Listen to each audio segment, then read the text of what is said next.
সুপ্রিয় শিক্ষার্থীরা, তোমরা সবাই কেমন আছো? আশা করি সবাই অনেক অনেক ভালো আছো। তোমরা যারা একাদশ শ্রেণীতে ভর্তির জন্য দ্বিতীয় পর্যায়ে আবেদন করবে, তোমাদের জন্য খুবই গুরুত্বপূর্ণ একটি আপডেট নিয়ে আজকের ভিডিওতে আমরা কথা বলবো। দেখো, তোমরা যারা দ্বিতীয় পর্যায়ে আবেদন করতে চাচ্ছ, দ্বিতীয় পর্যায়ের আবেদন করার আগে জেনে নাও যে কোন কলেজে কত সিট খালি আছে। এটা তোমরা কিভাবে দেখবে, এটা তোমাদের জন্য কতটা গুরুত্বপূর্ণ, এটার উপর বিবেচনা করে কিভাবে তোমরা সিদ্ধান্ত নিবে, সবগুলো বিষয় নিয়ে আলোচনা হবে আমাদের আজকের ভিডিওতে। মনোযোগ সহকারে শেষ পর্যন্ত দেখতে থাকো। আশা করি তোমাদের জন্য খুবই গুরুত্বপূর্ণ এবং উপকারী হবে। ঠিক আছে, শুরু করার আগে সবার কাছে ছোট্ট একটা রিকোয়েস্ট করছি, যারা এখনও আমাদের চ্যানেলটিকে সাবস্ক্রাইব করোনি তারা এখনই সাবস্ক্রাইব করে রাখো, তাহলে পরবর্তীতে তোমাদের জন্য প্রয়োজনীয় সকল শিক্ষণীয় আপডেট, সকল পরামর্শ সবার আগে পেয়ে যাবে। তাহলে চলো আমরা দেরি না করে সরাসরি মূল টপিকে চলে যাই। দেখো, আজকে থেকে শুরু হয়েছে তোমাদের দ্বিতীয় পর্যায়ের আবেদন। দ্বিতীয় পর্যায়ের আবেদন কারা করতে পারবে, কত টাকা খরচ হবে, কিভাবে করতে হবে, সবগুলো বিষয় নিয়ে আমাদের ভিডিও রয়েছে। এক্সআই অ্যাডমিশন 2024 এই প্লেলিস্টে গেলেই তোমরা পেয়ে যাবে। সো আজকে আমরা জানবো যে দ্বিতীয় পর্যায়ের আবেদন করার আগে কিভাবে তোমরা কলেজে কত সিট খালি আছে সেটা দেখে সিদ্ধান্ত নিবে। ঠিক আছে, সো আমরা দেখে দিচ্ছি। প্রথমেই চলে আসতে হবে exiclassadmission.gov.bd একাদশ শ্রেণীতে ভর্তির আবেদনের এই ওয়েবসাইটে। আসার পর বাম পাশে তোমরা অনেকগুলো মেনু দেখতে পাবে। এখান থেকে কলেজ ওভারভিউ এখানে ক্লিক করতে হবে। ক্লিক করার পর তুমি যেই কলেজের তথ্য জানতে চাচ্ছ, বা যেই কলেজের আবেদন করতে চাচ্ছ, বা যেই কলেজের আসন সংখ্যা জানতে চাচ্ছ, সেটা তোমাকে নির্বাচন করতে হবে।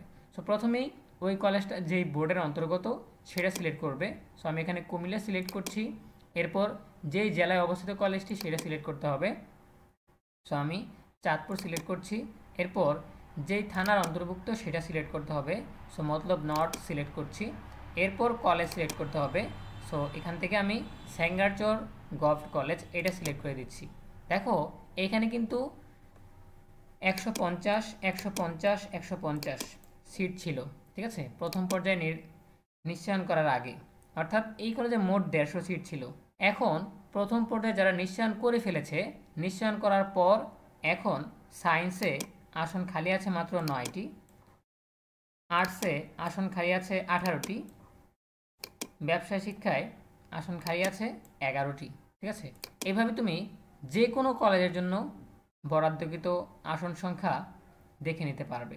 ঠিক আছে, তো আশা করি এটা তোমাদের জন্য উপকার বয়ে আনবে। তুমি যদি দেখো যে বেশ কয়েকটি আসন খালি আছে, তাহলে সেই কলেজে তুমি নির্দ্বিধায় অ্যাপ্লাই করে ফেলতে পারো।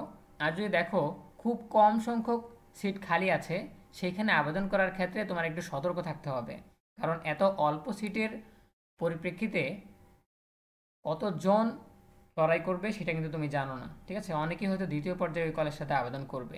সুতরাং এটা দেখে নেবে। যদি দেখো অনেকগুলো সিট খালি আছে, সেই ক্ষেত্রে স্বাচ্ছন্দ্যে আবেদন করা যাবে। যদি দেখো খুব নগণ্য কিছু সিট খালি আছে, তাহলে সেই ক্ষেত্রে ভেবেচিন্তে সিদ্ধান্ত নিতে হবে। কারণ তুমি যদি এমন এমন কলেজে অ্যাপ্লাই করে ফেলো যে সবগুলোই আসন সংখ্যা অনেক কম, তুমি একটা জন চান্স পেলে না, তখন কিন্তু তোমার মন খারাপ হবে। আর চান্স না পেলে তুমি কিন্তু ভর্তি হতে পারবে না। এজন্য সিটগুলো দেখে নেবে কোন কলেজে কত সিট খালি আছে, সেটা বুঝে 10টা কলেজের এমনভাবে লিস্ট তৈরি করবে যাতে তোমার পছন্দের কলেজগুলোতে চান্স না পেলেও নিম্নমানের কলেজগুলোতে চান্স পেয়ে যাও, যেগুলোতে বরাদ্দকৃত আসন সংখ্যা বেশি আছে। ঠিক আছে, তো আশা করি তোমরা বুঝতে পেরেছো। দেখা হচ্ছে পরবর্তী আপডেট নিয়ে নতুন কোনো ভিডিওতে। সেই পর্যন্ত সবাই ভালো থাকো, সুস্থ থাকো, নিরাপদে থাকো। সকলের জন্য রইল অনেক অনেক শুভকামনা। ধন্যবাদ সবাইকে।